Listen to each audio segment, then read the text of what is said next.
My United family, how are you? Please, give me small time. I want you all to come. Let us talk about Ruben Amorim. Please, come, gather.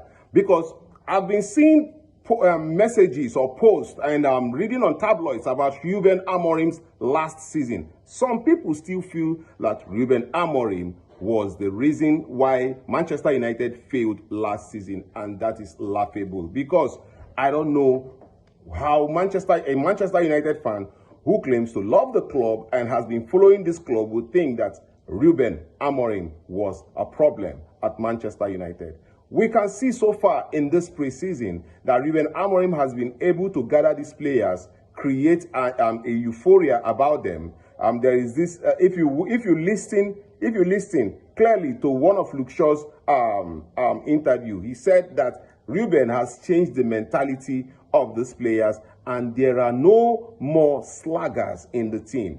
No player is dragging this team backward. No player is no player is being a passenger right now. Everybody is putting in work to make sure that they drive this team to where it's supposed to be. And some people still feel like Ruben was a problem last season. The beginning of the season had in the helm of affairs Erik ten Hag, who also signed players that he felt was going to help him improve the team in the course of last season. And when the season started and all of the things started unfolding, Erik ten Hag was not being able to hold up in the season and was asked to leave. Some of the things that created a lot of problems were performances on the pitch and dressing room issues. Erik ten Hag clearly lost the dressing room, and there are players who were architects of the problems that happened in the dressing room. Ruben Amorim came in the course of the season and tried to stabilize whatever it is that has happened with Manchester United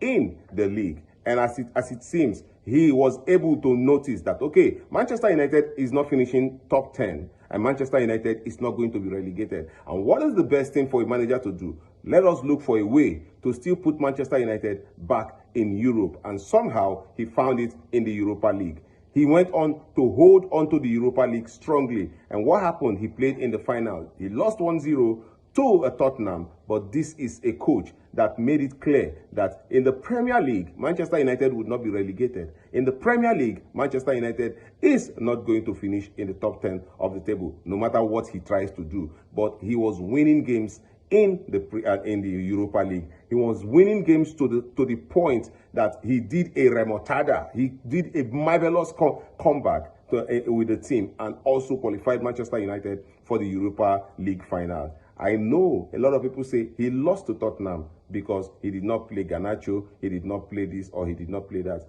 And I said always, this coach came in the middle of the season. This coach came in when a lot of things have been destroyed, and he managed to stabilize it. Manchester United was not relegated, and Manchester United also was able to play the Europa League final, something that I felt like was unachievable, seeing how Manchester United was faring in the league. I'll tell you for free, this is not something I want to say on my own, but I felt like Ruben Amorim gave up on the Premier League. Yes, I felt like he gave up, and all of the training he was doing with the boys was majorly for Europa League matches. This is the reason why they come to the Premier League, they flop, and they go to the Europa League, and they play fantastic football in the Europa League. Check it out. He was not doing well with the Premier League. All of us saw it. But the same week where they beat them on Sunday, on Wednesday, he could go out there, he could put a very good performance. And on the last day of the league, he beat Aston Villa at 4-0 or something like that. This is to let you know that you have to back Ruben Amorim. Ruben Amorim has never been a failure in any way in Manchester United because he has not even had his time. This summer window is his first window, and this is when he's having his time with Manchester United. And I'm telling you that going forward, Ruben Amorim is going to shock everybody in this league. Save this video, because we are going to come back to this video when what I'm saying now starts happening. I'll see you again in my next video. But tell me, what do you think about Ruben Amorim's summer and preseason? What do you think so far? is happening? And how would you rate Ruben Amorim in the games he has played in this preseason and the performance of the players and the players he has signed? I'll be in the comment section.